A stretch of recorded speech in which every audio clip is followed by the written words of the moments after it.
நன்றி ஸ்தோத்திரம். கர்த்தாவே, இந்த மாதத்தில் பிறந்த நாளை கொண்டாடுகிறோம். உடைய பிள்ளைகளுக்காக ஜெபிக்கிறோம். கர்த்தாவே, இந்த பிள்ளைகள் ஒவ்வொருவரையும் கர்த்தர் ஆசீர்வதித்து, கர்த்தாவே இவர்களுடைய இருதயத்தின் விருப்பங்களை கர்த்தர் அறிந்திருக்கிறீர். கர்த்தாவே, எதற்காக நெடுங்காலம் காத்திருக்கிறார்களோ கர்த்தாவே அந்த காரியங்கள் நிறைவேற கர்த்தர் உதவி செய்கிறார்கள். நன்றி செலுத்துகிறோம், ஸ்தோத்திரம். கர்த்தாவே, இந்த பிள்ளைகளை ஆசீர்வதிக்கிறோம். கர்த்தர் உதவி செய்யும். இயேசுவின் நாமத்தில் ஜெபிக்கிறோம் நல்ல பிதாவே, ஆமென்.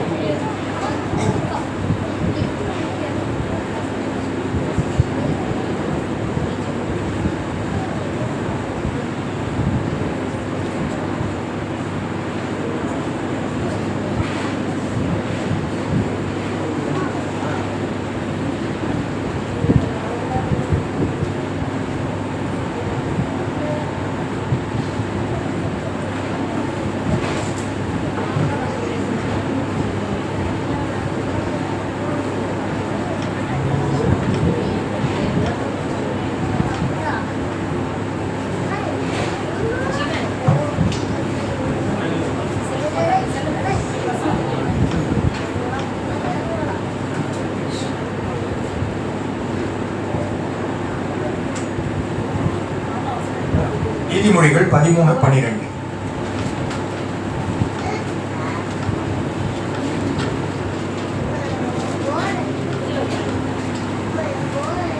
நீதிமொழிகள் 13.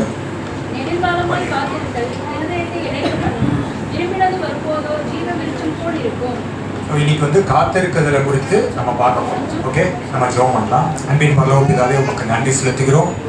கர்த்தாவே, இந்த நாளிலும் ஆண்டவரே, கர்த்தாவே உம்முடைய வார்த்தையை கர்த்தர்கள் மத்தியில் தருவீராக. கர்த்தாவே, உம்முடைய வார்த்தையை பெற்றுக்கொள்ள உதவி செய்யும். கர்த்தர் ஆண்டவரே, பரிசுத்த ஆவியானவர் ஆண்டவரே எங்கள் மத்தியில் இருக்கிறீர், உங்களுக்கு உதவி செய்வீராக. கர்த்தாவே, இந்த சத்தியத்தை கர்த்தாவே இருதயத்தில் விதைக்க பண்ணி கர்த்தாவே 30, 60, 100 பலன் கொடுக்க உதவி செய்யும். இயேசுவின் நாமத்தில் ஜெபிக்கிறோம் நல்ல பிதாவே, ஆமென். ஓகே, நெடுங்காலமாய் காத்திருக்குதல் இருதயத்தை இழைக்கப்படும். ஓகே, இருதயத்தை இழைக்கப்படும். அப்போ விரும்பினது வரும்போதோ ஜீவ விருட்சம் போல் இருக்கும். ஒரு பேட்டரி வந்து அடிக்கடி டவுன் ஆகுதுன்னு வச்சுக்கேன். ஒரு மொபைல் அடிக்கடி சார்ஜ் போகுது அப்படின்னா என்ன அர்த்தம்? அந்த மொபைலில் பேட்டரியில் ஏதோ ப்ராப்ளம் இருக்குன்னு அர்த்தம். இன்னும் கொஞ்சம் படைச்சு வச்சா அதான் இப்போ அதான். Okay, right. அப்போ நெடுங்காலமாய் காத்திருக்குதல் இருதயத்தை இழைக்கப்படும், விரும்பினது வரும்போதோ ஜீவ விருட்சம் போடும். இன்னைக்கு நிறைய பேருடைய லைஃப் எப்படி இருக்குன்னு பார்த்தீங்கன்னா, சண்டே அன்னைக்கு நல்லா சார்ஜ் ஆகி போகும். ஆனால் பார்த்தீங்கன்னா சில பேருக்கு அன்னைக்கு ஈவினிங்கே சார்ஜ் போயிடும். காலையில் தான் சார்ஜ் ஆச்சு. சிலருக்கு வந்து திங்கள் செவ்வாயில் போகுது. சிலருக்கு வந்து பார்த்தீங்கன்னா அடுத்த சனிக்கிழமெல்லாம் சுத்தமாக பேட்டரி அவுட் ஆகிடும். அடுத்த வாரம் சர்ச்சைக்கு வரதே கஷ்டமாயிடும். இப்படிதான் எனக்கும் இருந்துச்சு ரொம்ப வருஷம். ஆனா அப்படி இருக்க தேவை, அதான் பாயிண்ட். இப்படி ஏன் ஆகுது அப்படிங்கிறத குறித்து பார்ப்போம். அநேகமா இன்னைக்கு இந்த செய்திக்கு அப்புறம் அப்படி இருக்காதுன்னு நினைக்கிறேன். கொஞ்சம் கூட சார்ஜ் நல்லா நிற்கும். அப்போ இன்னைக்கு மெசேஜோட நோக்கம் அதுதான், இருதயத்தை இழைக்கப்படும். அப்போ காத்திருக்குதல் வந்து இருதயத்தை இழைக்கப்படும், விரும்பினது வரும்போதோ ஜீவ விருட்சம் போடும். நான் விரும்பின வாழ்க்கை இது கிடையாது அப்படின்னு நிறைய பேர் எப்படி வாழ்ந்துட்டு இருக்காங்க. இது நான் விரும்பின வாழ்க்கை இல்லை, ஆனால் அதை வாழ்ந்துட்டு இருக்கேன் அப்படிங்கும்போது எப்படி தான் இருக்கும்? ரொம்ப டிஸ்கரேஜ்மெண்ட்டாக இருக்கும். ஆனால் விரும்பினது வரும்போதோனா விரும்பினதை எப்படி கொண்டு வரதுனே தெரியல. நான் விரும்பினதை கொண்டு வர அளவுக்கு எனக்கு என்ன இல்லை, திராணி இல்லை. ஓகே, நான் விரும்பினதை செய்யணும்னா 10 லட்ச ரூபா பணம் தேவை. நான் விரும்பினது வேணும்னா அவர் ஒத்துழைக்கணும். நான் விரும்பின மாதிரி இருக்கணும் அப்படின்னா இது நடந்தாதான் நான் விரும்பின மாதிரி இருக்கும். அப்படின்னு நிறைய காரியங்கள் இருக்கு. அதை நடத்துற அளவுக்கு நமக்கு என்ன கிடையாது, நமக்கு வந்து திராணி கிடையாது. ஸோ அதனால தான் பார்த்தீங்கன்னா இருதயத்தை அது வந்து இழைக்கப்பட்டது, நெடுங்காலமாய் காத்துக்கு. ஏசாயா 30:18. ஏசாயா 30:18.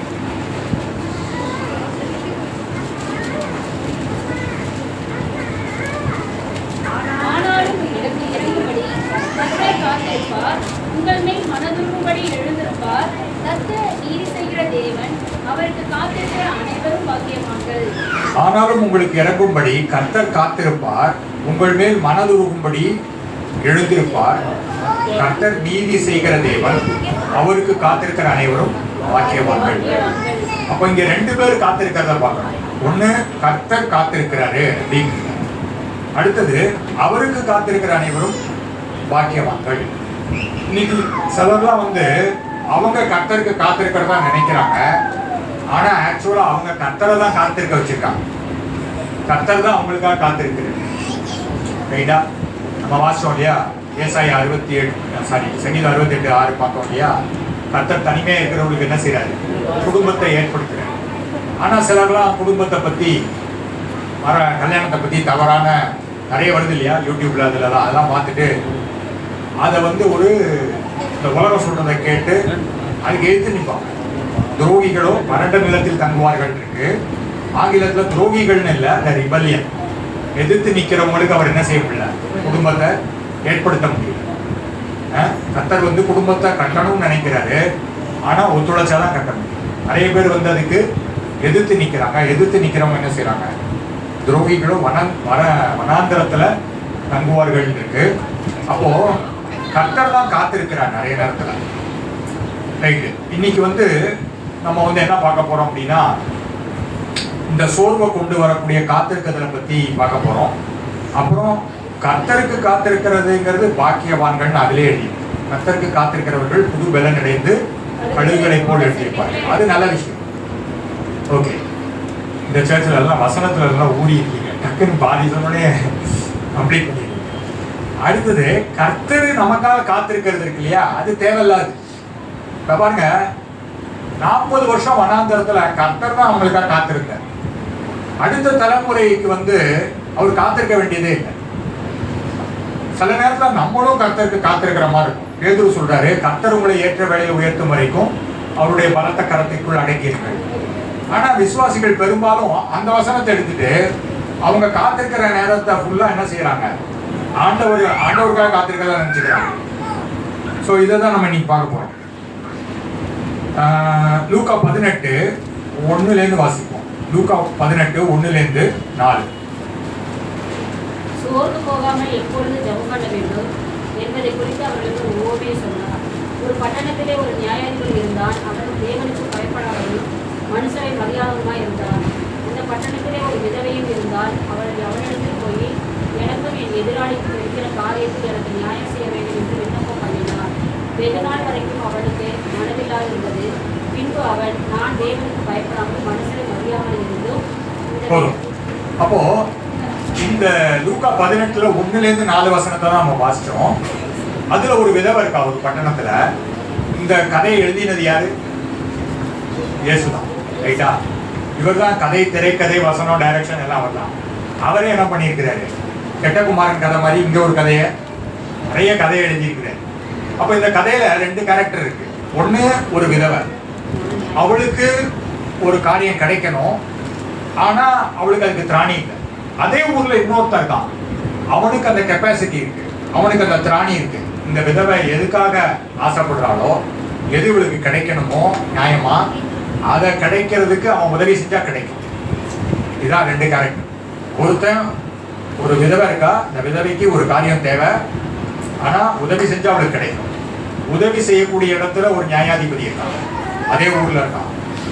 ஓகே, அவன் உதவி செஞ்சா அது கிடைக்கும். இது அந்த விதவைக்கும் தெரியும், அந்த நியாயாதிபதிக்கும் தெரியும். ஓகே, ஆனா வெகு நாள் வரைக்கும் உங்களுக்கு என்ன கிடைக்கல? அந்த உதவி கிடைக்கல. இதான் 4வது வருஷம். வெகு நாள் வரைக்கும் அவனுக்கு அந்த உதவி கிடைக்கல. ஏன் அப்படின்னா அந்த நியாயாதிபதிக்கு மனதில்லாது இருந்தது.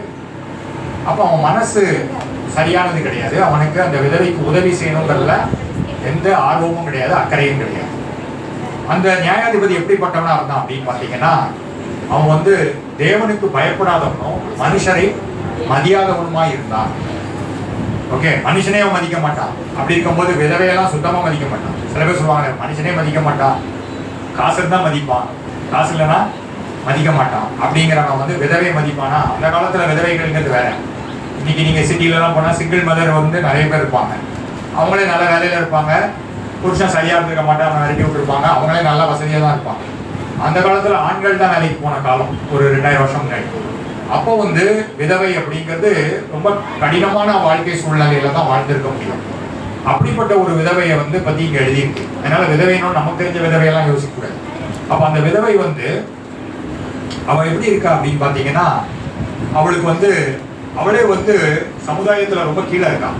இந்த நியாயாதிபதி மனுஷனே மதிக்காதவன் அவளை சுத்தமா மதிக்கல. அது மட்டும் இல்ல, அவனுக்கு மனது இல்லாத இருக்குது. அப்போ இந்த இடத்துல நீங்க பாத்தீங்கன்னா, அந்த விதவை வந்து அவளுடைய சோர்வுக்கு காரணம் என்ன அப்படின்னு பாத்தீங்கன்னா, அவளுக்கு ஒரு காரியம் கிடைக்கணும் அப்படின்னு அவன் ஆசைப்பட்டா. அந்த காரியத்தை அவளுக்கு கிடைக்கிறதுக்கு இந்த நியாயாதிபதி உதவி செஞ்சானா எளிதாக அவளுக்கு கிடைச்சிடும். ஆனா அவளுக்கு கிடைக்கிறதுக்கு வெகு நாள் ஆச்சு. உடனே கிடைக்கல. அவளுக்கு வெகு நாள் வரைக்கும் அவனுக்கு என்ன கிடைக்கல, அது கிடைக்கல. ஏன்னா அவன் உதவி செய்யவே இல்லை. ஆனா இவன் என்ன செஞ்சா, தினமும் போய் அவளை கேட்டுக்கிட்டே வந்தா அப்படிங்கிறத பத்தி நம்ம பார்க்கணும். தினமும் போய் என்ன செஞ்சா, அவகிட்ட கேட்டுக்கிட்டே இருந்தான்னு சொல்லி இயேசு கிறிஸ்து என்ன சொல்றாருன்னா, நம்ம உங்க பிதா வந்து அவர் நீதி உள்ள நியாயாதிபதி, இவனை மாதிரி கிடையாது அப்படின்னு சொல்லி சொல்றாரு. அவர் என்ன செய்வாரா, நீங்க 9ல வாசிச்சு பாத்தீங்கன்னா 8வது வசனம், அப்ப 4வது வசனம் கரெக்டா ஞாபகம் வச்சுக்கிறீங்க. 4, 8 1, 4, 8 அப்படி ஞாபகம் வச்சுங்க. 8ஓட முடிஞ்சிருச்சு. அப்போ 1வது வசனம் சோர்வு, 4வது வசனம் வெகு நாள் வரைக்கும் அவளுக்கு கிடைக்கல, 8வது வசனம் சீக்கிரத்துல கிடைச்சு. புரியுதா உங்களுக்கு? இப்படி ஞாபகம் வச்சு. அப்போ அந்த ஊர்ல இருந்த நியாயாதிபதி அவனுடைய கேரக்டர் இப்படி இருந்ததுனால அவளுக்கு என்னாச்சு, வெகு நாள் வரைக்கும் என்ன செய்யல, கிடைக்கல. கவர்மெண்ட் ஆபீஸ் மாதிரி அதே விட்டு. நீ கர்த்தரை பத்தி இப்படிதான் நிறைய பேருக்கு போடா இருக்கு. அவர் வந்து என்ன செய்வாரு, அதே விட்டுருவாருங்க, சாமானியத்தை தரமாட்டாரு. இப்படிப்பட்ட படத்தை நம்ம மைண்ட்ல வச்சிருக்கோம் அப்படின்னா நமக்கு சோர்வு வந்துகிட்டே தான் இருக்கும். ஏன்னா எனக்கு உதவி கிடைக்கும், ஆனா எப்போ கிடைக்கும் தெரியாது. ஆபிரகாமுக்கே 99 வயசு தான் குழந்தைய கொடுத்தாரு, எனக்கு எப்போ கொடுப்பாரோ தெரியாது, இது எப்போ நடக்குமோ தெரியாது. இந்த எண்ணம் வந்து தவறான எண்ணம் அப்படிங்கறது அந்த லூக்கா 18ல அவர் சொல்றாரு. அவர் என்ன சொல்லலைன்னா, நீங்க போய் அடிக்கடி இந்த விதவை மாதிரியே பண்ணுங்க அப்படின்னு சொல்லல, அதை சொல்ல வரல. அவர் என்ன சொல்றாருன்னா, வெகு நாள் வரைக்கும் அவளுக்கு என்ன செய்யல, அவளுக்கு பதில் கிடைக்கல. அவன் அடிக்கடி சோர்ந்து போயிருப்பா, ஏன்னா அவனுக்கு மனதில்லாது இருந்தது. ஆனா பரமபிதா அப்படி கிடையாது, அவரு சீக்கிரத்துல செய்வாரு. ஏன்னா அநீதி உள்ள நியாயாதிபதிக்கும் இந்த நீதி உள்ள நியாயாதிபதிக்கும் வித்தியாசம் இருக்கு அப்படின்னு சொல்லி சொல்றாரு. அது மாத்திரம் இல்ல, அந்த விதவை வந்து அந்த நியாயாதிபதிக்கு எந்த விதமும் சொந்தம் கிடையாது. ஆனா 7வது வசனத்துல, தம்மால் தெரிந்து கொள்ளப்பட்டவர்களின் விஷயத்தில் நான் உங்களை தெரிந்து கொள்ள, நீங்கள் என்னை தெரிந்து கொள்ளவில்லை, நான் உங்களை தெரிந்து கொண்டேன் இயேசு சொன்னாரு. நீங்க என்ன சூஸ் பண்ணல, நான் தான் உங்களை சூஸ் பண்ணேன். நீங்க பிறகு முன்னாடியே உங்களை எனக்கு தெரியும். உங்களை நான் சூஸ் பண்ணி உங்களை நான் அழைத்து என்னோட குடும்பத்துல இணைச்சிருக்கேன். பிதா வந்து தேவன் நமக்கு பிதாவா இருக்கிறாரு. இப்படி இருக்கும்போது அவர் என்ன செய்வாரு, டிலே பண்ணுவாரா? அவர் வெகு நாள் வரைக்கும் உங்களை காத்திருக்க வைப்பாரா? அப்படி கிடையாது. அதனால சோர்ந்து போகாதீங்க, சோர்ந்து போகாம ஜெபம் பண்ணுங்க அப்படின்னு சொல்லி அந்த லூக்கா 18ல அவர் சொல்றாரு. இதுல 4வது வசனத்துல பாத்தீங்கன்னா, வெகு நாள் வரைக்கும் அவனுக்கு மனதில்லாது இருந்தது, அவனுக்கு மனதில்லாது இருந்தது. இன்னைக்கு நம்ம கர்த்தருடைய கேரக்டர் எவ்வளவு அக்யூரேட்டா புரிஞ்சுக்கிறோமோ அந்த அளவுக்கு வந்து பாத்தீங்கன்னா நமக்கு வந்து சோர்வே இருக்கு. இதுதான் பாயிண்ட். இப்ப என் வாழ்க்கையில சோர்வு போனதே அப்படிதான் போச்சு. அப்போ கர்த்தருடைய வார்த்தையை அக்யூரேட்டா புரிஞ்சுக்கிறதுல என்னங்க சிரமம் இருக்கு அப்படின்னு கேட்டீங்கன்னா, வசனம் தெரியாது கிடையாது. இப்ப நம்மளே இங்க ஒரு வசனம் சொன்னா உடனே எல்லாரும் சொல்றீங்க. இதே மாதிரிதான் எனக்கும் நல்லா வசனம் தெரிஞ்சிருந்தப்போ சோர்வு இருந்துட்டே தான் இருந்துச்சு. அப்போ நான் வசனத்தை தெரிஞ்சிருந்தேனே தவிர அதை நம்பல. அதுதான் பாயிண்ட். கர்த்தரை பத்தி நான் என்ன நினைச்சிட்டு இருந்தேனோ அந்த எண்ணத்தை நான் மாத்திக்கவே இல்லை. கர்த்தரை நான் எப்படி பார்த்தனோ அந்த பார்வை மாறாம வசனம் எனக்கு தெரிஞ்சிருந்தாலும் அது என்னோட சோர்வை நீக்காது. அதனால இயேசு கிறிஸ்து சொல்றாரு, என்னுடைய போதனை வந்து உங்களுக்கு ஏன் வந்து கஷ்டமா இருக்கு, புரியாம இருக்கு. நான் தெளிவா பேசியும் கூட நான் பேசுறதே உங்களுக்கு புரியல. My language is plain, then why you don't understand சொல்லி கேட்கிறாரு. கேட்டுட்டு அவர் என்ன சொல்றாருன்னா, நீங்க விசுவாசியாதனாலதான் உங்களுக்கு என்ன வரல, புரியல. நான் பேசுறது கஷ்டமா பேசல, நான் ரொம்ப சிம்பிளா பேசுறேன். இந்த லூக்கா 18:1 போய் 8 வந்து ஒரு சின்ன பிள்ளைகளை கொடுத்து படிச்சு எனக்கு சொல்லு அப்படின்னா கூட சொல்லிடும். அவ்வளவு பிளெயினா தான் அவர் பேசுறாரு. இதுல கஷ்டமா ஒண்ணுமே இல்லை, யார் படிச்சாலுமே புரியும். இதை எனக்கு விளக்கின தான் புரிஞ்சிச்சுங்கிற மாதிரி இல்லை. ஆனா ஏன் கஷ்டமா இருக்கு அப்படின்னா, அவர் சொன்னதுக்கு அப்புறம் நம்ம நம்பல. அப்படியெல்லாம் கிடையாது அப்படின்னு நினைக்கிறோம். அதுதான் பிரச்சனை. நம்ம கர்த்தருக்கு என்ன பிடிக்கும் அப்படின்னு சொல்லி சொன்னா, கர்த்தருக்கு என்ன பிடிக்குமா அப்படின்னு சந்தேகமா தான் இருக்கு. அப்படிதான் இன்னைக்கும் இருக்கும்.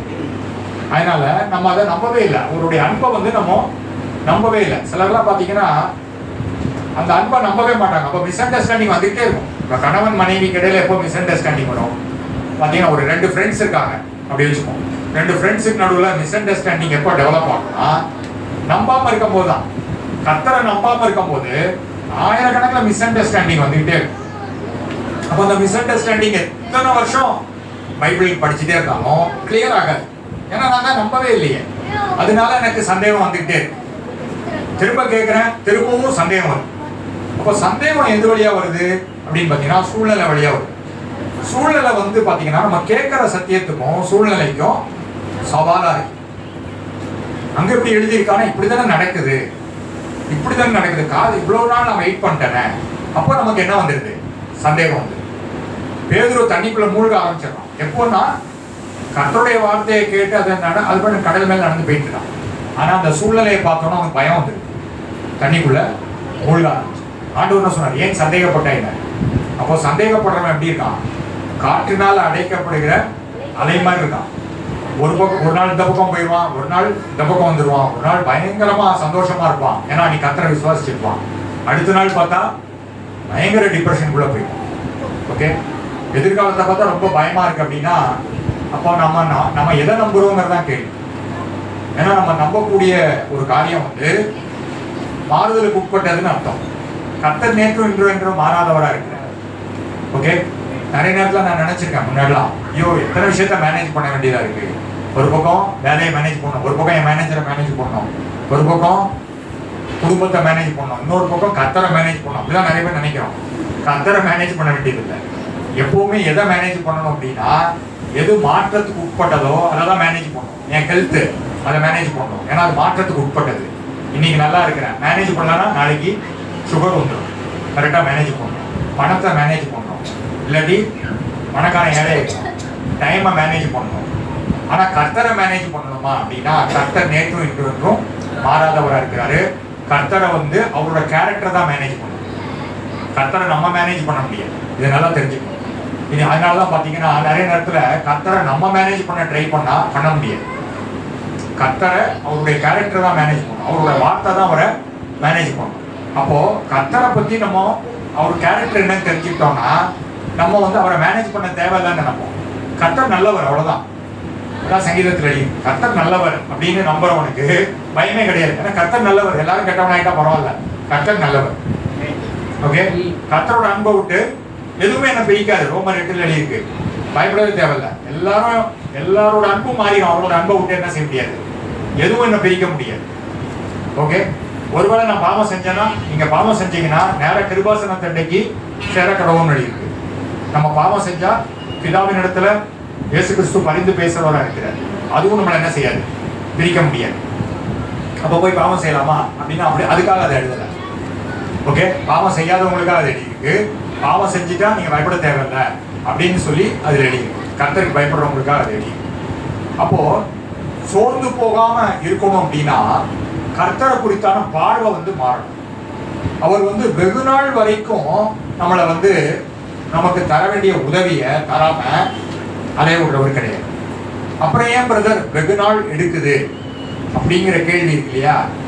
ஏன் வந்து வெகு நாள் ஆகுது, அதான் பெரிய கேள்வி. அப்ப நான் என் வாழ்க்கையில வெகு நாள் ஆகுது, ஒரு விஷயமே ரொம்ப நாள் ஆகுது அப்படின்னு நீங்க நினைக்கலாம். அப்போ அதுக்கு 2 காரணம் இருக்கும். ஒண்ணு, நீங்க ஒருவேளை கர்த்தருக்காக காத்திருக்கிறீங்களா இருக்கும், இல்ல கர்த்தர் உங்களுக்காக காத்திருக்கிறாரா இருக்கும். இது எங்க இருக்கு? ஏசாயா 30:18 இருக்கு. அப்போ எதுக்காக நம்ம வந்து சரி, அதுக்கு முன்னாடி கர்த்தருடைய மனதை பத்தி பார்ப்போம்.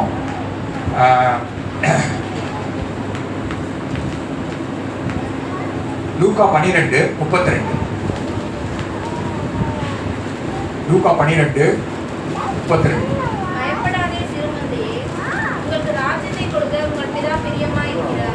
பயப்படாதே சிறுமந்தையே, உங்களுக்கு ராஜ்யத்தை கொடுக்க உங்கள் பிதா பிரியமாய் இருக்கிறார். அதுக்கு முன்னாடி தான் சொல்றாரு, முதலாவது தேவனுடைய ராஜ்யத்தையும் நீதியும் தேடுங்கள், அப்பொழுது இவைகளெல்லாம் உங்களுக்கு கூட கொடுக்கப்படுங்கிறாரு.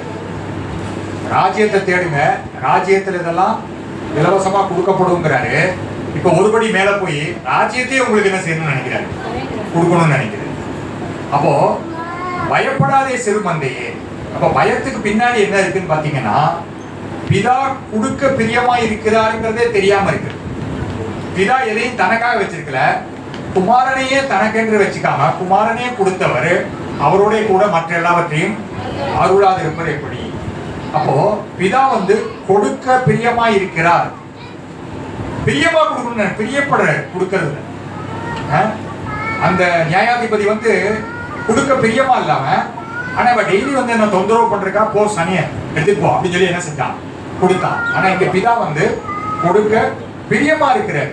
அவர் கொடுக்க பிரியமா இருக்கிறார். ஓகே, அடுத்தது மத்தேயு 6வது அதிகாரம் 7வது வசனம். அன்றையும் நீங்கள் ஜெபம் பண்ணும்போது அஞ்ஞானிகளைப் போல வீண் வார்த்தைகளை அளப்பாதீர்கள். அவர்கள் அதிக வசனத்தினால் தங்கள் ஜெபம் கேட்கப்படும் என்று நினைக்கிறார்கள்.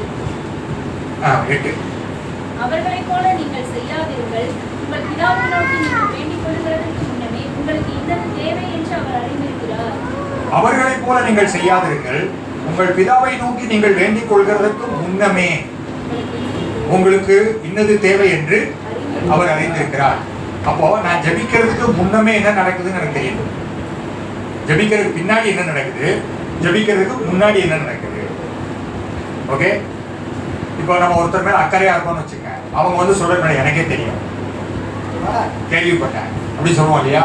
ஏன்னா அவங்கள பத்தி இது கர்த்தர் வல்லவரா இருக்கிறதுனால எல்லாத்தையும் தெரிஞ்சு வச்சுக்காரு, அந்த அர்த்தம் கிடையாது. கர்த்தர் நம்மளை விசாரிக்கிறவரா இருக்கிறதுனால பேதுரு சொல்றாரு, அவர் உங்களை விசாரிக்கிறவரானபடியா உங்கள் கவலைகளை எல்லாம் அவர் மேல் வைத்து விடுங்கள். அவர் நம்மளை விசாரிக்கிறதுனால நான் போய் அவர்கிட்ட சொல்றதுக்கு முன்னாடி அவர் என்ன செய்யறாரு, அவர் அதை தெரிஞ்சு வச்சிருக்காரு. ஸோ முன்னமே அவருக்கு தெரியும்.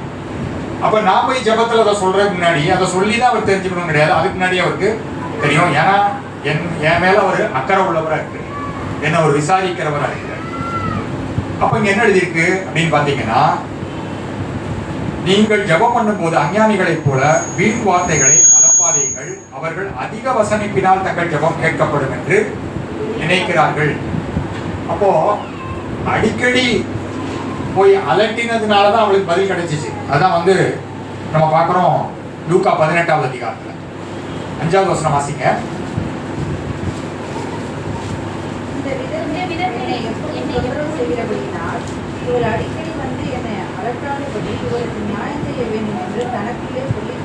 இந்த விதவை என்னை எப்பொழுதும் தொந்தரவு செய்கிறபடினால் இவள் அடிக்கடி என்னை அலட்டாதபடி இவளுக்கு நியாயம் செய்ய வேண்டும் என்று தனக்குள்ளே சொல்லிக் கொண்டான் என்றார்.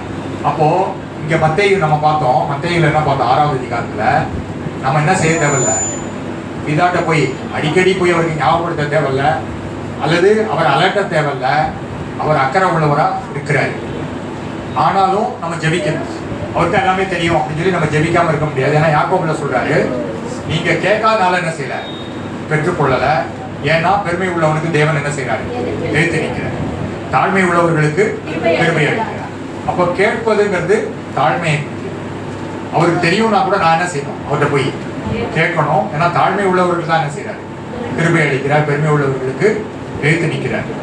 ரைட்டு. அடுத்தது மத்தேயு 21:22.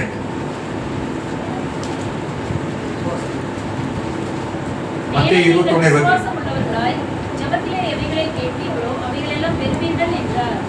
மேலும் நீங்கள் விசுவாசம் உள்ளவர்களாய் ஜெபத்திலே எவைகளை கேட்பீர்களோ அவைகளை எல்லாம் பெறுவீர்கள் என்றார். ஓகே, நீங்கள் விசுவாசம் உள்ளவர்களாய் ஜெபத்திலே எவைகளை கேட்பீர்களோ அவைகளை எல்லாம் பெறுவீர்கள் என்றார். அப்போ நீங்கள் ஜெபத்திலே எவைகளை கேட்பீர்களோ அவைகளை எல்லாம் பெறுவீர்கள் என்றார். அப்படி இருக்கா? நீங்கள் விசுவாசம் உள்ளவர்களாய் ஜெபத்திலே எவைகளை கேட்பீர்களோ அவைகளை எல்லாம் பெறுவீர்கள் என்றார். இப்போ நிறைய பேர் நம்ம ஜெபத்துல கேட்கிறோம், விசுவாசம் இல்லாம கேட்டோம்னா பெற முடியுமா? பெற முடியாது.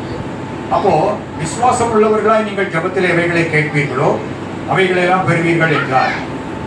அடுத்தது மார்க்கு 11:21, 22. மார்க் 11:21, 22.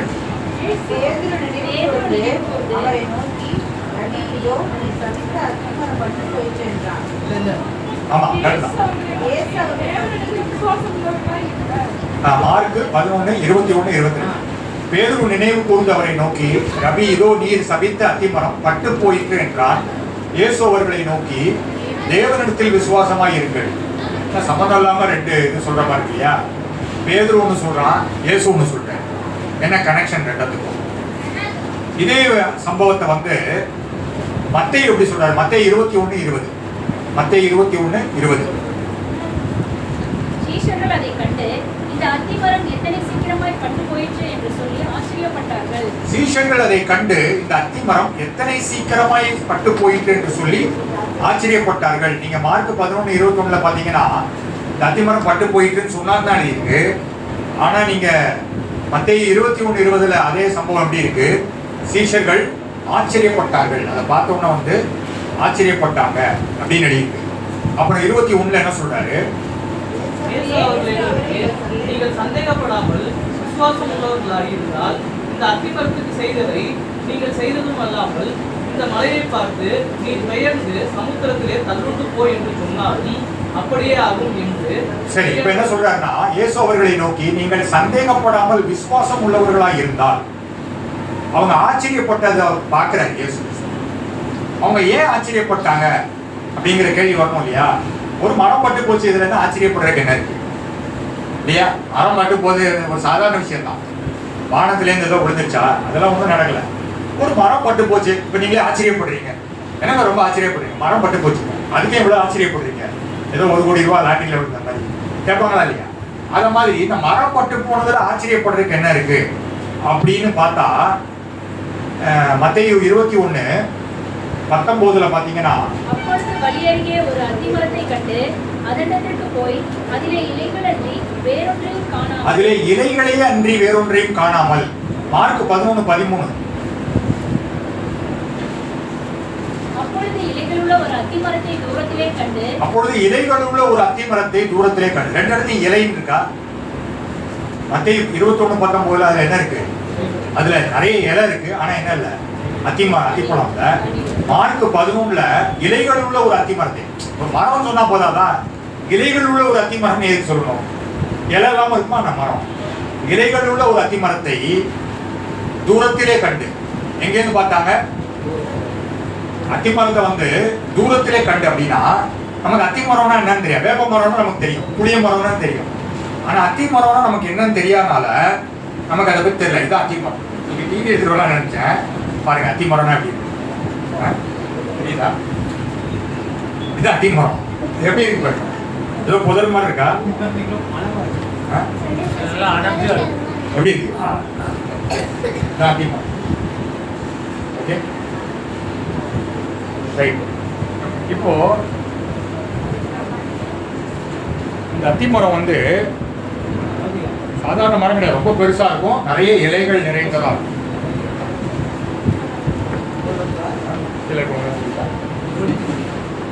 தெரியுதா? தெரியல, எல்லாரும் இப்படிதான் இருக்கும் அத்திமரம். ஓகே, இந்த அத்திமரம் எப்படிதான் இருக்குன்னு சொல்லி நான் கூகுள்ல போய் பார்த்து நிறைய அத்திமரத்தோட போட்டோவெல்லாம் எடுத்து பேஸ்ட் பண்ணேன். ஒரு 3 அத்திமரத்தை எடுத்தேன். இப்பதான் அத்திமரம்னா இப்படி இருக்குமா தெரிஞ்சு. இப்பதான் புரியுது அவங்க ஏன் ஆச்சரியப்பட்டாங்க. அதனாலதான் இயேசு சொல்றாரு, அந்த சீஷர்களுக்கு சந்தேகத்தை கிளப்பினது என்னது? இதோட இலைகள் இவ்வளவு சீக்கிரமானது. இதை பார்க்கும்போது இது இவ்வளவு சீக்கிரமா பட்டு போகுமா அப்படின்னு. இலைகள் அநேகமா இருந்ததுனால அவங்க என்ன செய்யறாங்க, அது இவ்வளவு சீக்கிரமா பட்டு போயிடுச்சுன்னு ஆச்சரியப்பட்டாங்க. இன்னைக்கு நம்மளும் அப்படிதான். சில பேர் சொல்றாங்க, அவங்க எல்லாம் பயங்கரமா வந்துட்டு இருக்காங்க, இந்த இயக்கம் பயங்கரமா பரவிட்டு இருக்கு, நிறைய வந்துருச்சு. இலை மாதிரி அத்திமரத்துல நிறைய இலை இருக்கு இல்லையா, அந்த மாதிரி நிறைய பேர் வந்துடுறான், அது இவ்வளவு சீக்கிரமா பட்டு போகுமான்னு ஆச்சரியப்படுறாங்க. அதனால இயேசு சொல்றாரு, நீங்க என்ன செய்றீங்க? தேவனிடத்தில் விசுவாசமாயிருங்கள். இந்த மரத்தை நீங்க நம்புற அளவுக்கு நீங்க என்ன பண்ணல, தேவனை நம்பல. அதான் சொல்ல வர. அப்படி சொல்லிட்டு தான் ஜெபத்தை பத்தி சொல்றாரு. அப்போ இந்த மரத்தை இவ்வளவு நம்புறீங்கல்ல, இந்த மரத்தை பார்த்தோன்னா உங்களுக்கு என்ன செய்ய முடியல? தேவனை நம்ப முடியல. இது இவ்வளவு சீக்கிரம் பட்டு போகுமான்னு ஆச்சரியப்பட்டீங்க. நீங்க என்ன செஞ்சிருக்கணும்? நீங்க தேவனை நம்பி இருந்தா இதை பார்த்து ஆச்சரியப்பட்டிருக்கவே மாட்டீங்க. இது இவ்வளவு சீக்கிரம் பட்டு போகணும் எதிர்பார்த்தது தாங்கன்னு இல்லையா? ஏன்னா ஆண்டவருடைய வார்த்தை தான் பெருசே தவிர ஆண்டவர் சொல்லிட்டாருன்னா அது எவ்வளவு பெரிய மரமா இருந்தாலும் சரி, அது என்ன ஆயிடுச்சு, ஏற்கனவே பட்டு போயிடுச்சு. அதை பார்த்து இயேசு ஆச்சரியப்படல. யார் ஆச்சரியப்பட்டா? சீஷர்கள் ஆச்சரியப்பட்டாங்க. அதனாலதான் அவரு மார்க் 11:22 இயேசு அவர்களை நோக்கி தேவனிடத்தில் விசுவாசமாய் இருங்கள் அப்படிங்கிறார். அடுத்தது அதே இதுல அவர் என்ன சொல்றாரு, மத்தேயு 21 இயேசு 21வது வசனத்துல என்ன சொல்றாரு, ஆச்சரியப்படாதீங்கிறார். ஆச்சரியப்படாதீங்கன்னு சொல்லிட்டு அவர்களை நோக்கி நீங்கள் சந்தேகப்படாமல் விசுவாசம் உள்ளவர்களாய் இருந்தால், நீங்க விசுவாசம் உள்ளவர்களாய் இருந்தால் அப்படின்னு சொல்லிட்டு 22 என்ன சொல்றாரு,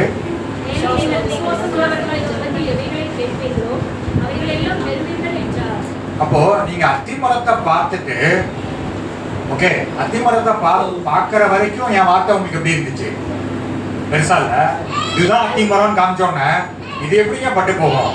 நான் அத்திமரம்னா ஏதோ சின்ன மரம் நினைச்சிட்டு இருந்தேன், வேப்ப மரம் மாதிரி. இது பட்டு போகுமான்னு எனக்கு கொஞ்சம் சந்தேகமா தான் இருக்கு. இப்போ கேன்சர் அது தெரியுங்க, இதுக்கு நம்மளால ஜெபம் பண்ண முடியாது. தலைவலி நினைச்சிட்டு நான் வந்துட்டேன் ஜெபம் பண்றதுக்கு. நீங்க கேன்சர்னு சொல்லிட்டீங்க, இப்போ கொஞ்சம் சந்தேகமா இருக்கு. ரைட்டா? இப்படிதான் நம்ம பண்றோம். ஒரு 10,000 ரூபாயா, சரி ஆண்டவர் விசுவாசிக்கலாம். 10 லட்சமா, ஐயோ 10 லட்சம் தான் தெரியலீங்க. அதனாலதான் ஆண்டவர் சொல்றாரு தேவனிடத்தில் விசுவாசமா இருங்கள். ஓ, இத்தனை வருஷமா அவர் குடிக்கிறாரா தெரியலீங்க, சந்தேகமா தான் இருக்கு அப்படி நம்ம நினைக்கணும். ரைட்டா? இது ஓவர் நைட்ல எப்படிங்க மாறும்? இத்தனை வருஷமா இருக்கிற பழக்கம் எப்படி நைட்டோட நைட்டா மாறும்? இத்தனை வருஷமா இப்படிதான் இருந்தாங்களா, அப்ப ஒண்ணும் செய்ய முடியாது. அப்படி எதுவுமே கிடையாது. அதனாலதான் ஆண்டவர் என்ன சொல்றாரு, நீங்க அதை நம்பாதீங்கிறாரு. அதை பார்த்துட்டு என்ன சந்தேகப்படாம நீங்க என்ன செய்யுங்க, என்ன நம்பிய அந்த அத்திமரத்தை சந்தேகப்படுங்க. அது இலைகள் இவ்வளவு இருக்கலாம், ஆனா அது எவ்வளவு சீக்கிரமா பட்டு போச்சு நீங்களே பார்த்தீங்க. அப்படிதான் எல்லாமே நடக்குங்கிற. எவ்வளவு சீக்கிரத்துல அது போச்சு. இது ஆனா எத்தனை வருஷம் ஆச்சு இந்த அத்திமரம் வளர்ந்து, ஆனா அது காலியாகிறதுக்கு எவ்வளவு சீக்கிரத்துல அது செத்து போச்சு. அதனால இது இத்தனை வருஷமா இருந்துச்சு அப்படின்னு நீங்க நினைக்கலாம். இத்தனை வருஷம் ஜெபம் பண்ணி அது போலங்க, இத்தனை வருஷமா நான் நிறைய கூட்டத்துக்குலாம் போயிருக்கா ஜெபம் பண்ணிட்டேன், இத்தனை வருஷம் மாறாது இப்ப மாறுமா அப்படின்னு நீங்க நினைச்சீங்கன்னா அந்த அத்திமரத்தை தான் நீங்க நம்புறீங்களே தவிர. அதனாலதான் அவர் என்ன சொல்றாரு, மார்க் 11:21 இயேசு அவர்களை நோக்கி தேவனிடத்தில் விசுவாசமாய் இருங்கள். அந்த மரத்தை நம்பாதீங்க, தேவனை நம்புங்க. ஓகே அப்படின்னு சொல்லி அவர் சொல்றாரு. சொல்லிட்டு என்ன சொல்றாரு, 23-24 நீ பெயர்ந்து சமுத்திரத்திலே தள்ளுமோ என்று சொல்லி நான் சொன்னபடியே நடக்கும் என்று தன் இருதயத்தில் சந்தேகப்படாமல் விசுவாசித்தால் அவன் சொன்னபடியே ஆகும் என்று மெய்யாகவே உங்களுக்கு சொல்லுகிறேன். ஆதலால் நீங்கள் ஜெபம் பண்ணும்போது எவைகளை கேட்டுக்கொள்வீர்களோ அவைகளை பெற்றுக்கொள்வோம் என்று விசுவாசியுங்கள். அப்பொழுது அவைகள் உங்களுக்கு உண்டாகும் என்று சொல்லுகிறேன். அப்பொழுது அவைகள் உங்களுக்கு உண்டாகும் என்று சொல்லுகிறேன். அதனால் நீங்கள் ஜெபம் பண்ணும் போது எவைகளை கேட்டுக்கொள்வீர்களோ அவைகளை பெற்றுக்கொள்வோம் என்று விசுவாசியுங்கள். அப்பொழுது நீங்க ஜெபம் பண்ணும் போது அப்பொழுதுன்னு போடல, நீங்கள் ஜெபம் பண்ணும் போது எவைகளை நீங்க கேட்கிறீங்களோ அப்பொழுது உண்டாகும் சொல்ல, அவைகளை பெற்றுக்கொள்வோம்னு நீங்க என்ன செய்யுங்க, விசுவாசியுங்கள். இதை எழுதினவங்களுக்கு விசுவாசம் இல்லாம தான் இந்த வசனத்தை எழுதிருக்கான். எழுதின விசுவாசியான்னு தெரியல. பெரும்பாலும் இந்த மொழிபெயர்ப்பை செஞ்சது நிறைய தமிழ் டீச்சர்ஸ் வச்சு பண்ணியிருக்காங்க. ஏன்னா இது பெற்றுக்கொள்வோம் என்று விசுவாசியுங்கள்னு அவர் சொல்லலை. அவர் சொன்னது என்னன்னா பெற்றுக்கொண்டோம் என்று விசுவாசியுங்கள், அப்பொழுது அவைகள் உங்களுக்கு உண்டாகும் தான் அவர் சொன்னார். நீங்க எல்லா டிரான்ஸ்லேஷனையும் போய் பார்த்தீங்கன்னா believe that you have received it, believe that you have received it, received already receive பண்ணிட்டீங்கன்னு சொல்லி என்ன செய்யுங்க, தொடர்ந்து விசுவாசிங்க. believe that you have received it னா believe-ங்கிறது present tense இல்லையா, believe, received-ங்கிறது past tense. அப்போ முடிஞ்சிருச்சுன்னு நீங்க என்ன செய்யுங்க, தொடர்ந்து விசுவாசிங்க. முடிஞ்சிருச்சுன்னு நேற்று விசுவாசிக்கிறது இல்ல, இன்னைக்கும் அப்படியே நம்புங்க, நாளைக்கும் அப்படியே நம்புங்க, நாளை கழிச்சு அப்படியே நம்புங்க, அப்பொழுது அவைகள் உங்களுக்கு உண்டாகும். அப்படிதான் அவர் சொன்னார். அப்போ இங்க என்ன எழுதியிருக்கு, அப்பொழுது அவைகள் உங்களுக்கு உண்டாகும். இப்ப யார் காத்திருக்கிறா, கர்த்தர் தான் காத்திருக்கிற. ஏன்னா நம்ம தான் என்ன செய்யல, விசுவாசி. நம்ம அந்த அத்திமரத்தை தான் நம்புறோமே தவிர ஆண்டவரை நம்பல. ஒரு தடவை ஆண்டவர்கிட்ட போகும்போது, ஆண்டவரே அத்திமரம் ரொம்ப பெருசாகிட்டே போகுது, அத்திமரத்தை பார்த்தீங்களா இல்லையா அப்படிங்கும்போது ஆண்டவர் என்ன செய்வாரு, அமைதியா இருப்பாரு. நீ என்னைக்கு என்ன நம்புறியோ அன்னைக்கு என்ன ஆயிடும், இது முடிஞ்சிடும். நீ அத்திமரத்தை நம்புறத ஃபர்ஸ்ட் நிறுத்து. நீ அத்திமரத்தை நம்புறதை நிறுத்திட்டேங்கிறதுக்கு ப்ரூஃப் என்னன்னா சந்தோஷமா இருக்கும். அதனால விசுவாசத்தினால் உண்டாகும் சகலவித சந்தோஷம் நினைக்கும். அப்போ விசுவாசம் வந்துருச்சுன்னா சந்தோஷம் வந்துடும். சந்தோஷம் வந்துருச்சுன்னா மனம் பட்டு போயிடும்.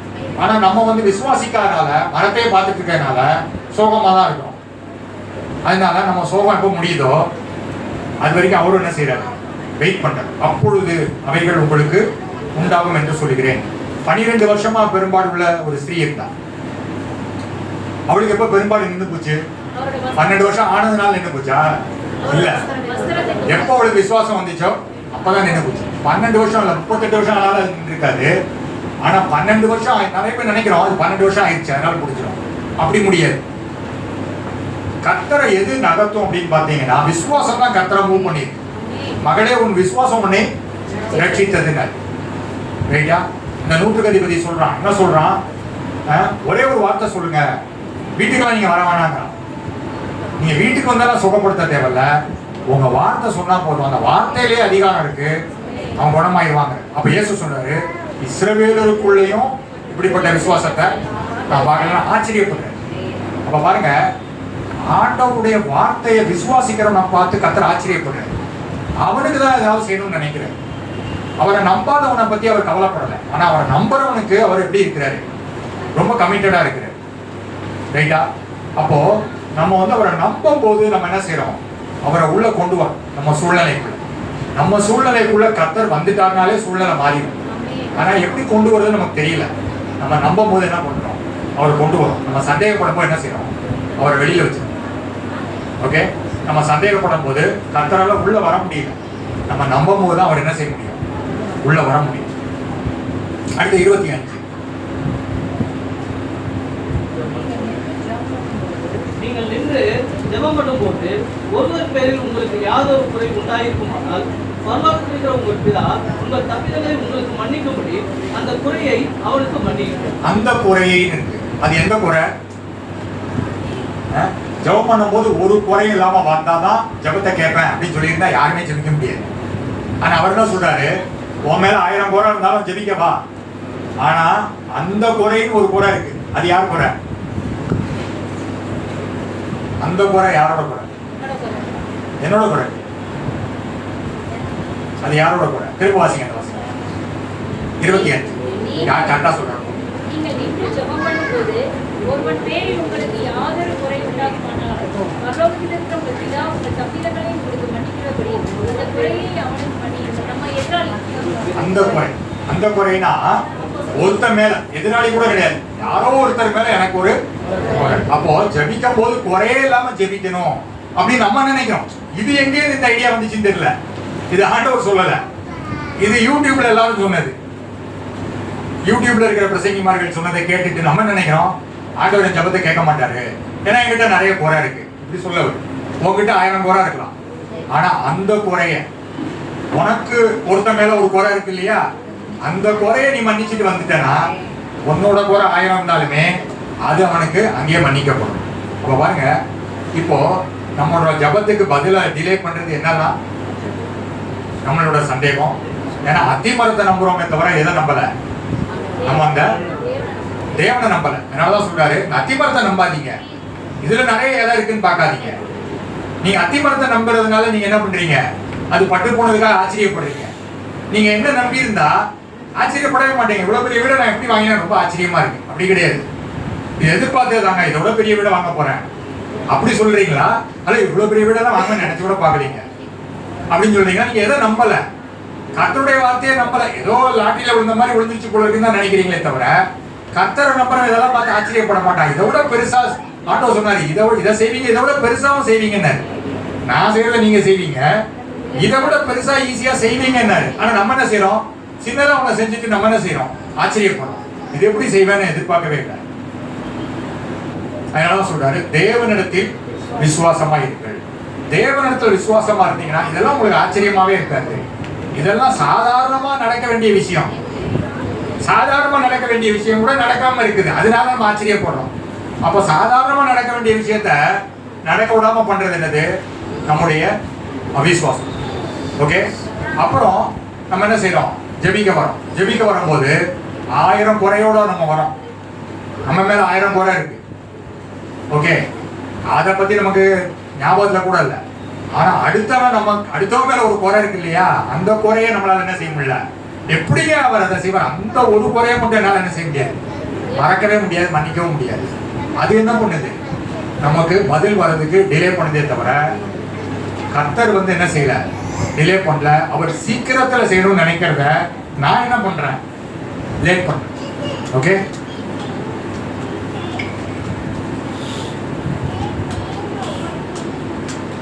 அடுத்தது யாக்கோபு 4வது அதிகாரம் 2வது வசனம்.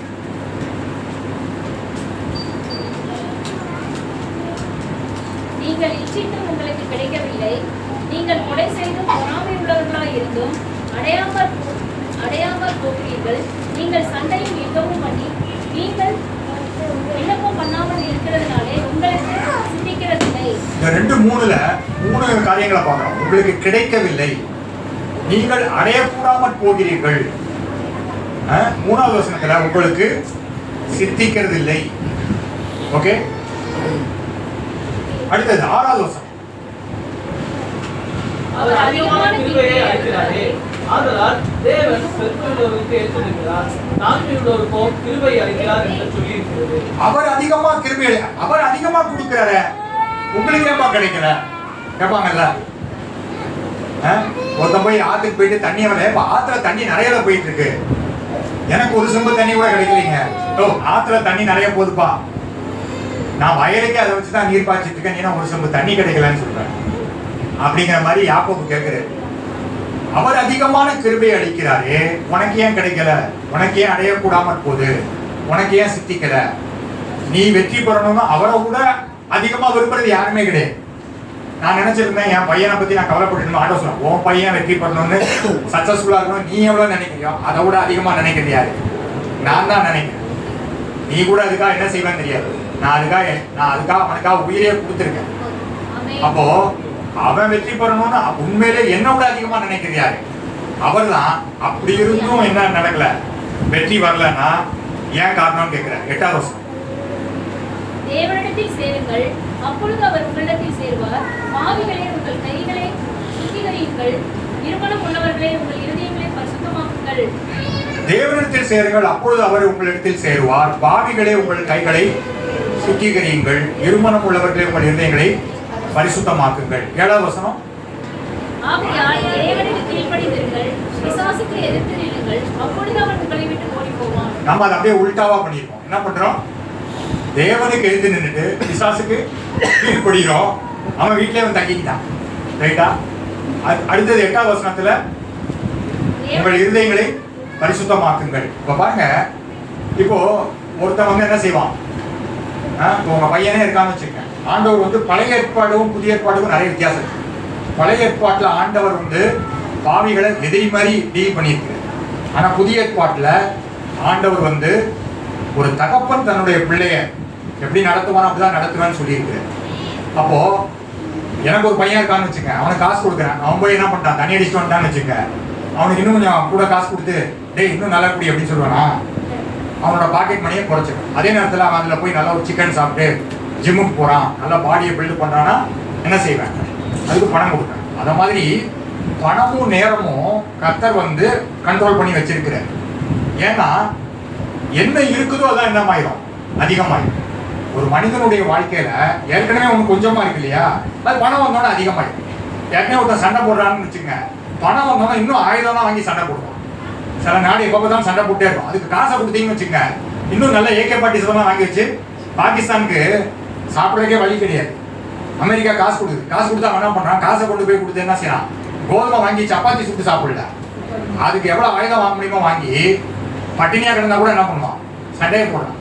அப்ப பாருங்க, பணம் இல்லாதவன்ட்ட அவன்கிட்ட என்ன ஏற்கனவே பண்ணிட்டு இருக்கானோ அவனுக்கு பணம் வந்தோன்னா அதை அதிகமா பண்ணுவான் இல்லையா. சமீபத்தில் பார்த்தீங்கன்னா ஒருத்தர் செத்து போயிட்டான், ஒரு பெரிய டிவி ஆக்டர் ரோபோ சங்கர். அவன் ஒரு காலத்தில் தண்ணி அடிச்சிருக்கான், காசு வந்தோன்னு என்ன பண்ணான், டெய்லி அடிச்சான், நிறைய ஃப்ரெண்ட்ஸோட அடிச்சான், என்னாச்சு லிவர் என்னாச்சு போயிடுச்சு. அப்ப பணம் வந்தோடனே ஏற்கனவே இருந்த பழக்கம் அதிகமாயிருச்சு, அது அவனுக்கு கேடாம முடிஞ்சிருச்சு. பணம் வந்தோடனே சண்டை போடுறவன் இன்னும் பயங்கரமா சண்டை போடுறான், கோர்ட்டு கேஸ்ன்னு போறான். பணம் வந்தோன்னு என்ன செய்யறான், என்ன நமக்கு இருக்கோ அதை. இப்போ ஒருத்தர் வந்து பணம் ஒரு 4 பேருக்கு அன்னதானம் பண்ணிட்டு இருக்கிறாரு, அவருக்கு பணம் வந்தா என்ன பண்ணுவாரு, 40 பேருக்கு பண்ணுவாரு. இன்னும் பணம் வந்தா என்ன பண்ணுவாரு, 4000 பேருக்கு பண்ணுவாரு.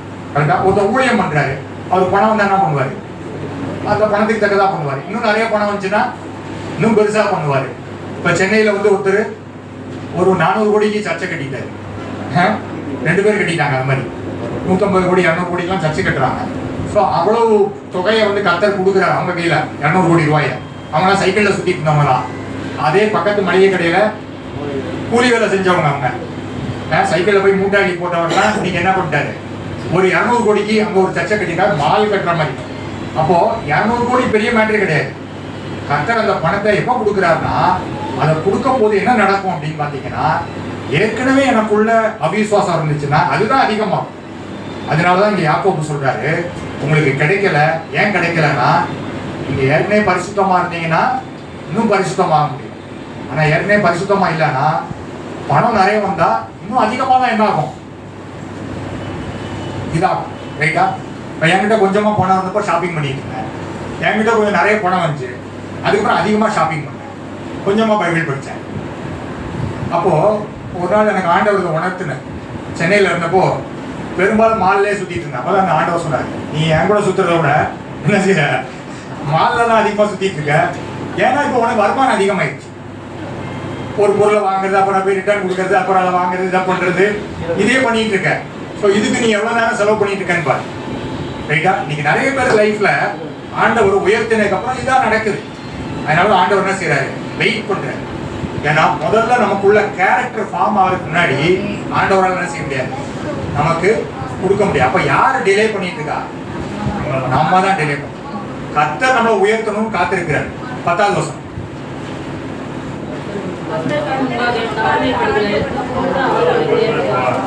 கர்த்தருக்கு முன்பாக தாழ்மைப்படுங்கள், அப்பொழுது அவர் உங்களை உயர்த்துவார். அப்போ அப்பொழுது அவர் உங்களை உயர்த்துவார். உயர்த்துறது அவரோட பிளானு. ஆனா நமக்காக வெயிட் பண்ணிட்டு இருக்கு. நம்ம அவருக்கு எதிர்த்து நிக்கிறதுனால அவரால் என்ன செய்ய முடியல, நம்மளை உயர்த்த முடியல. இப்போ அந்த ஏசாயம் 30:18 வாசிங்க. இப்போ அந்த வசனம் நல்லா புரியும். ஏசாயம் 30:18.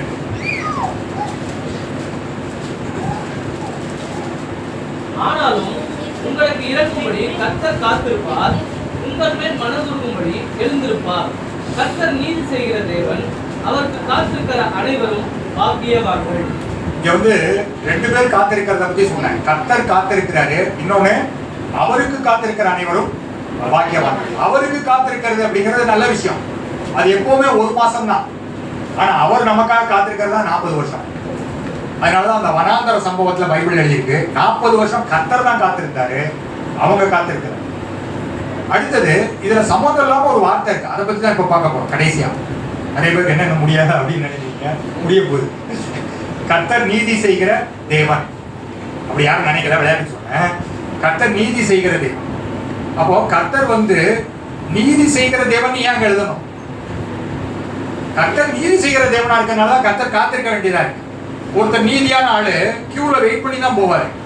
ஆனா எந்த நீதியும் இல்லாம என்ன பண்ணுவான், கியூல எங்க வேணாலும் புகுந்து போவான். ஏன்னா அவனோட எய்ம் என்னது, எப்படியா முன்னாடி போறதுதான். அதனால ஆண்டவர் சொல்றாரு, எப்பா உன் வழியில என்னால வர முடியாது, உன் வழியில வந்து நான் உன்னை உயர்த்த முடியாது. உனக்கு உயரணும்னு எய்ம் இருந்தா நீ என்ன செய், என் வழியில வா. என் வழியில வந்தானா நீ உயரலாம். அப்படின்னா நம்ம என்ன சொல்றோம், இல்ல ஆண்டவரே என் வழியில தான் நான் போவேன் அப்படின்னா, ஆண்டவர் என்ன செய்யறாரு, அவர் காத்திருக்கிறாரு. ஏன்னா அவர் நீதி செய்கிற தேவன், அவரால் எந்த வழியிலையும் போக முடியாது, அவர் இந்த வழியில தான் போவார். அப்ப அவருடைய வழியில தான் நான் என்ன செய்ய முடியும், உயர்த்தப்பட முடியுமே தவிர அவரோட வழி என்னது, அவரோட வழி என்னது? நீங்க 3 காரியத்தை பார்த்துக்கணும். 1, சந்தேகப்படாம அவரை நம்பணும். அவரை நம்புறதுதான் அவருடைய வழி.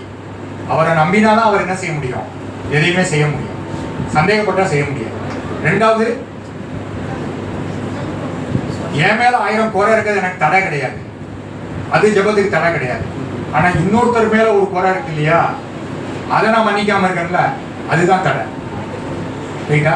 அப்போ என்னுடைய குறைகளை பத்தி நான் கவலைப்பட தேவையில்ல, அதை விட பெருசா நான் எதுக்காக கவலைப்படணும், மற்றவங்க குறைய நான் எப்படி அப்ரோச் பண்றேன். மற்றவங்கள்ட்ட ஒரு குறைய பார்க்கும்போது கண்டுபிடிச்சுவாங்களா, எப்பவுமே குறைய கண்டுபிடிச்சிருவாங்க, குறைய தான் பார்த்துட்டே இருப்பான் இல்லையா. அப்படி எதுலேயுமே ஒரு குறைய கண்டுபிடிச்சிருவாங்க. இதுல கூட எதுலேயும் ஒரு குறைய கண்டுபிடிச்சிட்டானா அப்படிம்பாங்க. அப்போ பார்த்தீங்கன்னா குறை ஸ்பெஷலிஸ்ட், குறை கண்டுபிடிக்கிற ஸ்பெஷலிஸ்டா இருந்தா என்ன செய்ய முடியாது, கர்த்தர்கிட்ட எதையும் பெற முடியாது. ஏன்னா குறைய என்ன செய்யணும், அந்த குறைய, ஏன்னா என் மேல 1000 குறை இருக்கு, அதெல்லாம் பிதா ஓவர்லுக் பண்ணி தான் இதை எனக்கு கொடுக்கணும். அப்ப அதை அவர் ஓவர்லுக் பண்ணா என் குறைய என்ன செய்யணும், மன்னிக்கணும். மூணாவது என்னது, பரிசுத்தம் இல்லாம விட்டு கூட நகராது, நினைச்சே பார்க்காதீங்க. ஏன்னா கர்த்தர் என்ன செய்ய மாட்டாரு, பரிசுத்தம் வர்றதுக்கு முன்னாடி நம்மளை என்ன செய்ய மாட்டார், உயர்த்த மாட்டார். கர்த்தர் நமக்கு கொடுக்கக்கூடிய பணம், அதிகாரம், நேரம், இதெல்லாம் நம்ம என்ன செய்யணும், நம்ம எது நம்ம வாழ்க்கையில பெருகுது. பணம் பெருகும் போது எது பெருகுது, ஜபம் பெருகுதா. டிஜிஎஸ்க்கு பணம் பெருகிட்டே போச்சு, ஜபமும் பெருகிட்டே போச்சு. 4 மணிக்கு எழுந்திரிச்சு ஜபிக்க ஆரம்பிச்சு. ஓகே, வேலை செய்யறதுக்கு நிறைய பேர் வந்தாங்க, அவங்க வீட்டில் 10 பேர் வேலை செய்வாங்க. அதனால அவங்க அதிக நேரம் என்ன பண்ணாங்க, ஊழியம் பண்ணாங்க. ரைட்டா, நமக்கு 10 பேர் வேலைக்கு கொடுத்தா நம்ம என்ன செய்வோம், பா அவனை 2ல 1 பார்க்கணும்னு நினைச்சேன், இப்போதான் டைம் நல்லா கிடைச்சிச்சு. இந்த 2 நாள் வந்து சில பேர் சொல்லுவாங்க, என்னடா காலையிலேயே ஆரம்பிச்சிட்டியா அப்படின்னு கேட்டா என்ன சொல்லுவாங்க, இன்னைக்கு லீவ்டா, இன்னைக்கு என்ன செய்யணும், யூஸ்வலாக நைட்டு தான் என்ன செய்வேன், தண்ணி அடிப்பேன், இன்னைக்கு லீவுங்கிறனால என்ன செஞ்சுட்டேன், காலையிலேயே ஆரம்பிச்சிட்டேன். ஒருத்தன் லீவு கொடுத்தோம் என்ன பண்றான், காலையிலேயே பண்ணிடலாம். சில பேர் என்ன செய்வான், லீவு வரும்போது பிரச்சனையே இருக்காது, ஆனால் லீவ் வந்தோம்னா புருஷன் முன்னாடிக்கு சண்டை வந்து பார்த்துக்கிட்டீங்களா, 6 நாட்களுக்குள்ள ஒத்துமையா இருப்பாங்க. ஆனால் கரெக்டாக அந்த வெள்ளிக்கிழமை சாட்டர்டே சண்டே வந்துச்சுன்னு வச்சுங்க, வீட்டில் சண்டை ஆரம்பமாயிடும். அப்போ என்ன அது, எனக்கு டைம் வந்துச்சுன்னா தான் வேணாம் பண்றான், சண்டை வருதே தவிர டைம் இல்லாதப்போ சண்டையே இல்லை. பணம் இல்லாதப்போ ஒரு பிரச்சனை இல்லை, பணத்தை தேடி ஓடிட்டு இருக்கிறது தான் வேலை. ஆனால் பணம் வந்ததுக்கப்புறம் என்ன பெருகுது, நேரம் நிறைய இருந்தால் நம்ம என்ன செய்கிறோம், இது 2ம் கர்த்தருக்கு முக்கியம். என்ன முக்கியம் அப்படின்னா, என் வாழ்க்கையில் வந்து பரிசுத்தம் இன்னும் அதிகமாகுதா அல்லது கம்மியாகுதா. அப்போ அதில் ஒரு முன்னேற்றமும் இல்லை, அதுக்கு பதிலாக உள்டாவாக தான் போகுதுன்னா கர்த்தர் என்ன செய்ய மாட்டார், ஒன்றும் செய்ய முடியாது அவரால். அவர் எனக்கா என்ன செய்வார், காத்திருப்பார். அப்போ இன்னைக்கு நம்ம என்ன பார்த்தோம் அப்படின்னா, காத்திருக்குதலை குறித்து பார்த்தோம். ஓகே, காத்திருக்குதல் வந்து சோர்வை கொண்டு வரும். ஆனால் கேள்வி என்னன்னா, கர்த்தர் நமக்காக காத்திருக்கிறாரா அல்லது அவருக்காக நம்ம காத்திருக்கிறோமாங்கிறது தான் கேள்வி. ஓகே, பெரும்பாலான நேரத்தில் கர்த்தர் தான் நமக்காக காத்திருக்கிறார். கர்த்தரை குறித்து நம்முடைய பார்வை தவறாக இருக்கிறது தான் சோர்வுக்கு காரணம்.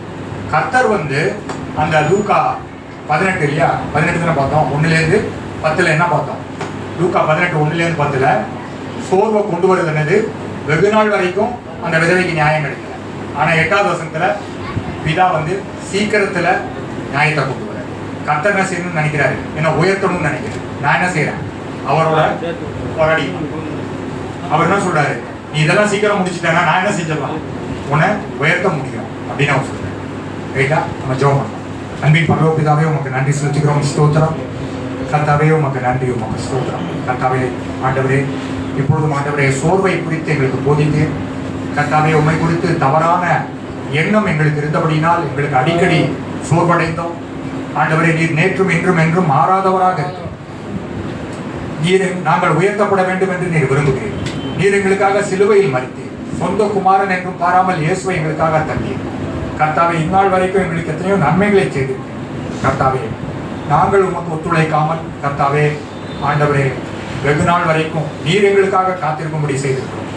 கர்த்தாவே, இந்த நாளில் கர்த்தாவே இதை குறித்து நீ பேசுவதற்காக உமக்கு நன்றி செலுத்துகிறோம், ஸ்தோத்திரம்.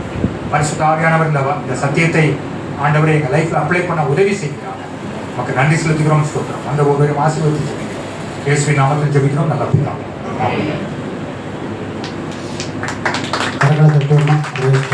ஒரு வாழ்க்கை நேரம் நீட்டினா ஒரு சின்ன ஜபம், ஒரு சுருக்கமான ஜபத்தில் ஒரு பெருக்கமான ஆசீர்வாதத்தை அருமையான சகோதரர் ரகுவுக்காக, அவருடைய துணைவியாருக்காக, ஐசர் குளோரிக்காக கர்த்தர் நமக்கு ஒவ்வொரு மாதமும் வந்து நல்ல ஒரு தேவன் விசுவாசத்தில் நாம் எல்லாரும் வளரணும். ஆண்டவர்களோடு இன்னும் நெருங்கி கட்டி ஜீவித்து இன்னும் நம்ம தேசத்தில் நம்ம குடும்பத்தில் சமாதானத்தில் நாம் ஒரு ஆஸ்வதிக்கப்பட்டவர்களாய் வாழ வேண்டும் என்பது தான். எப்படியாவது நம்ம சத்தியத்தை நீங்கள் இன்னும் அறிந்தாலும் போதும். ஆமாம், இன்றைக்கி 3 விதமான காரியத்தை பார்த்தா சந்தேகப்படக்கூடாது. இளைய நம்புகிறோம், ஏசுநாள் சொன்ன வார்த்தை நம்புறதில்லை. மற்றோட குறையை பேசக்கூடாது, மன்னிக்கணும். பரிசுத்தம் இல்லாமல் நம்ம வாழ்க்கையில் எதையும் ஒரு பிட்டு கூட நோத்த முடியாது. அவர் செய்யணும்னு விரும்புகிறார், காத்திருக்கிறார். அவர் காத்திருக்கிறார். அநேக வருஷங்களாக நெடுநாள் காத்திருத்தல் இருந்து நாம காத்திருக்கிறோம், நம்மளும் காத்திருக்கிறோம். ஆனால் எனக்காக அவருக்காக காத்திருக்கிறோம் பாக்கியவான்கள். தகப்பனே நாள் எங்களோடு இடைப்பட்ட நன்றி தயவுக்காக நன்றி. சகோதரி கர்த்தர் ஆசீர்வதித்து பொறுப்படுத்த நடத்தும். உங்களுடைய வல்லமையுள்ள காலத்தில் ஒப்பு கொடுக்கிறோம். கர்த்தருடைய காரம் எங்களோடு கொடுக்கட்டும் ஆண்டவரே. அவருடைய டூ வீலரில் போர்களில் போகும்பொழுது வரும்போதும் குடும்பமாக பிள்ளைகள் எதிர்கால வாழ்வு ஆஸ்வதிக்கப்பட்டிருக்கட்டும் ஆண்டவரே.